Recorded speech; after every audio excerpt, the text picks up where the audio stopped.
Peace, fam. Baba Mawali with the Huey P. Newton Gun Club. I want to talk to you today about holsters. I've seen a couple videos where specifically black men and black women are getting their firearms took.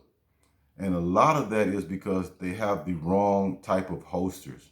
So we're going to do a quick video on holsters. We're not going to be too long. We're not going to be too detailed because I think you get exactly what it is that I'm trying to say. So first, let me show you what the difference is between retention and a locking mechanism, level 2 or level 3. This would be just a regular retention holster.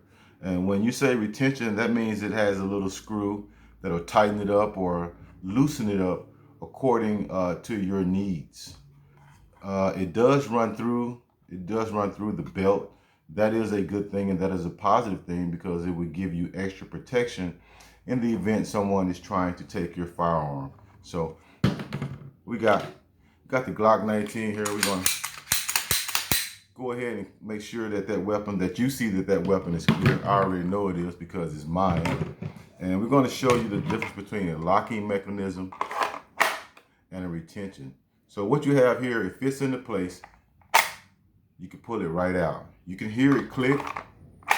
You hear the click? That means that it's fitting into place. And just with a little resistance, you're not going to be able to get it out. That's good if you're in the field or some environment like that, or training or something like that. But walking around every day open carry and not really paying attention to your environment, somebody can easily walk up behind you and take your firearm. Now they're running with your firearm and you could potentially be in some type of danger. So I'm going to also show you this holster, which is this is a competition holster.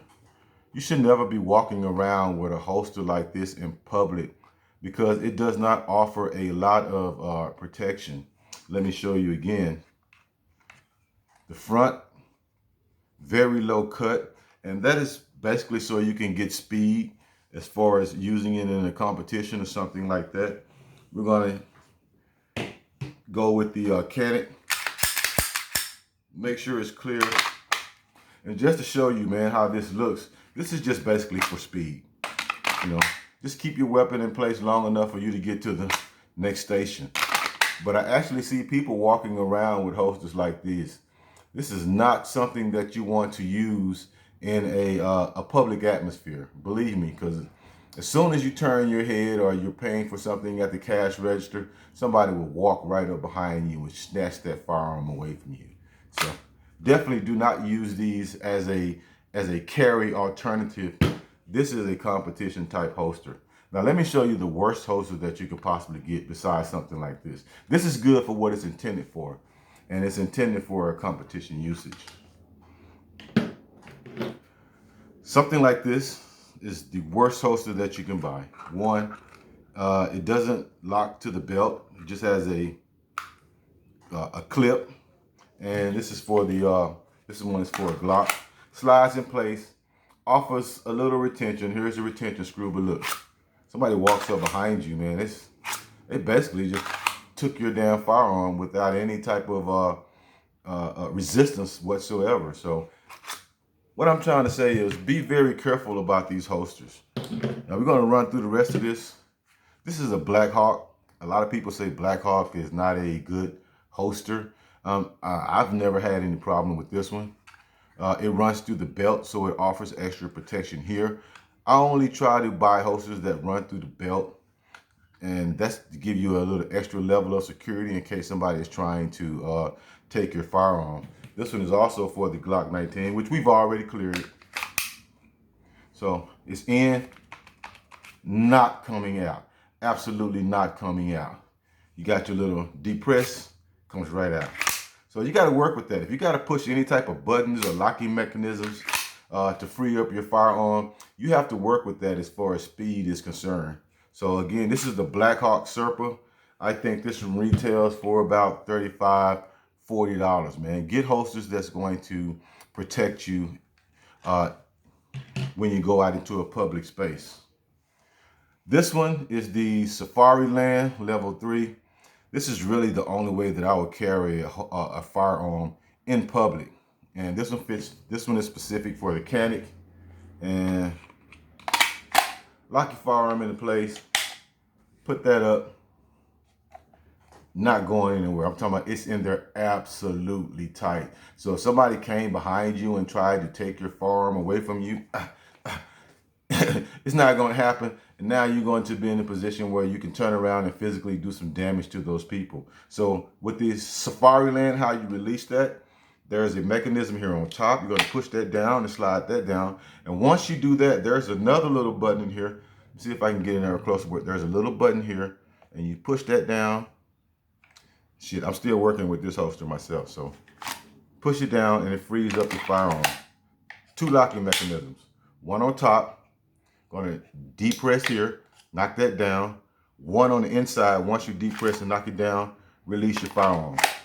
The Safariland retails around $110. You could probably get it as low as $90 according to where you're getting it from, but a very good holster, very good holster. I would recommend this to anybody. This one is specific for mechanic. This one is a Qintel, not a very expensive holster, but it's very well built. I think I only paid like $40 for this. This is also a level 3 holster, which fits my Glock 19, my Glock 17, and my Glock 19. I carry them both. So you also have two levers of protection here. You have a top lever that locks down, and there's a little knob on the side, and you push that with your thumb, it releases that, and then you have to come here and release your firearm. So lock it up. Let's decline that call. I'm sorry, I got a call coming through. So lock it up, and what you do again is press the button on the side, and you're going to come down with your finger, depress. But if somebody comes up behind you and tries to take your firearm from you, this is going to offer you the proper protection that you're going to need. We need to stop walking around in public, man, with just retention holsters. Retention alone is not going to offer you any type of protection. Don't be walking around with a damn competition holster. It offers you basically no protection whatsoever.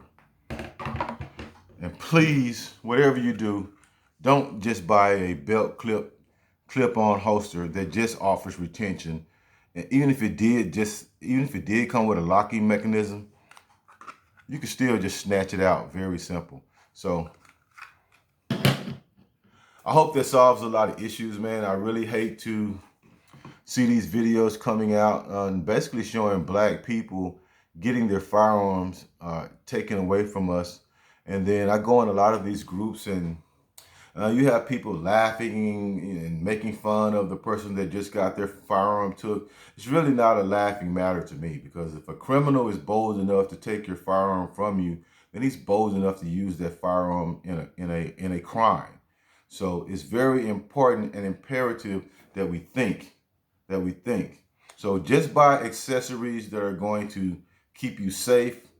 Don't have to chase someone down the block that has your loaded firearm. If he gets it, you might as well just let him have it, unless you're willing to fight to death for that firearm. So I hope this provided some clarity for some people. I'm sure it's not for everybody, but know what you're doing when you're buying accessories. Don't just accessorize because something looks nice. Let it also have a purpose. Again, Babu Mawali with the Huey P. Newton Gun Club, answering the prayers of our ancestors. Black Power.